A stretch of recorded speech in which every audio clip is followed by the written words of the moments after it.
Movies broadcast पेश करते हैं आइस एज। ये कहानी एक ऐसे फ्रिज की है जिसके अंदर इंसानों की एक पूरी दुनिया है जो हमारी दुनिया से भी बहुत तेज तरक्की कर रही है। तो कहानी की शुरुआत में हम एक कपल को देखते हैं जिसमें हस्बैंड का नाम रॉब और वाइफ का नाम गेल है और ये दोनों एक नए अपार्टमेंट में शिफ्ट हुए हैं। और इस अपार्टमेंट के पुराने ओनर घर का सारा सामान अपने साथ ले गए सिवाय इस फ्रिज के, और ये फ्रिज आज के वक्त के फ्रिज से बिल्कुल अलग दिखता है। फिर रॉब इस फ्रिज को देख के इसकी काफी तारीफ भी करता है।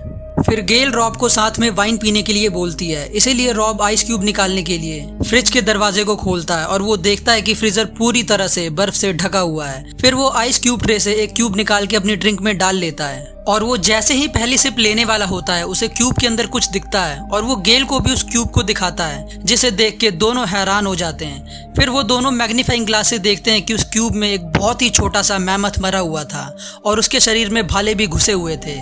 और जैसा कि हम जानते हैं मैमथ वो जानवर होते थे जो आकार में आज के हाथियों से भी काफी बड़े होते थे।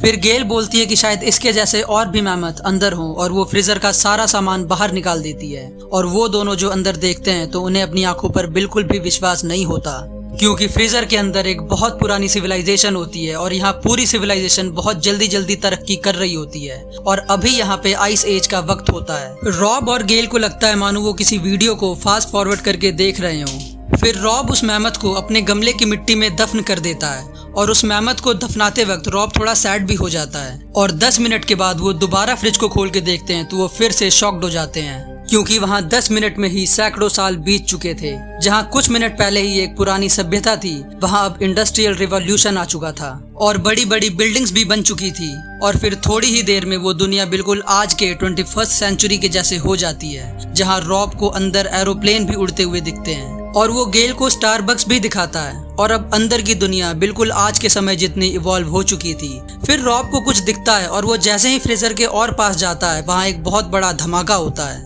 जिससे कि रॉब की आंखों पर अंधेरा छा जाता है। दरअसल ये धमाका परमाणु बॉम्ब का था और उसकी वजह से रॉब का चेहरा भी लाल हो जाता है। और अब उस पूरी दुनिया में वॉर छिड़ चुकी थी और चारों तरफ न्यूक्लियर मिसाइल्स, गन्स और बॉम्ब की आवाजें आ रही थी। इसीलिए गेल फ्रिज के दरवाजे को बंद कर देती है। फिर वो दोनों पिज्जा ऑर्डर कर देते हैं और रॉब बोलता है कि 1 घंटे से ऊपर हो चुका है, शायद अंदर सब कुछ ठीक हो चुका होगा। लेकिन गेल बोलती है कि हमें मान लेना चाहिए कि सब कुछ खत्म हो चुका होगा। फिर जैसे ही रॉब दरवाजे को खोलता है वो दोनों चौंक जाते हैं, क्योंकि वो दुनिया और भी ज्यादा एडवांस्ड और खूबसूरत हो चुकी थी और वहाँ कार्स भी हवा में उड़ रही थी और वो दुनिया और भी विकसित होते जा रही थी।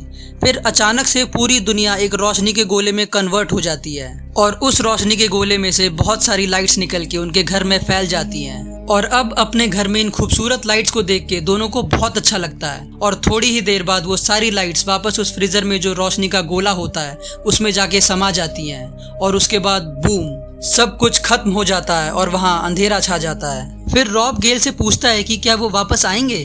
फिर गेल बोलती है कि मुझे नहीं लगता और फिर रॉब फ्रिज का वायर बोर्ड से अनप्लग कर देता है। और इन सब के बाद वो दोनों थोड़ा सैड भी हो जाते हैं और सोने चले जाते हैं। अब अगली सुबह जब वो दोनों उठते हैं तो वापस उस फ्रिज के दरवाजे को खोलते हैं और वो देखते हैं कि अंदर फिर से बर्फ जम चुकी है और फिर से आइस एज स्टार्ट हो चुका है। फिर वो और ध्यान से देखते हैं तो वहाँ एक बहुत बड़ा डायनासोर मरा हुआ था और वहाँ पे हमारे पूर्वज होमो सेपियंस भी मौजूद होते हैं। और फिर अचानक वहाँ एक और डायनासोर आके सबको खाने लगता है। मतलब जिंदगी का जो चक्र एक रात पहले खत्म हुआ था वो सुबह वापस से शुरू हो चुका है। दरअसल इस फ्रीजर के थ्रू हमें ये दिखाया गया है कि हमारी पृथ्वी कैसे बार बार बनती और खत्म होती है और इंसान किस तरह इवोल्यूशन के रास्ते पर आगे बढ़ रहा है और ऐसे ही आगे बढ़ता रहेगा।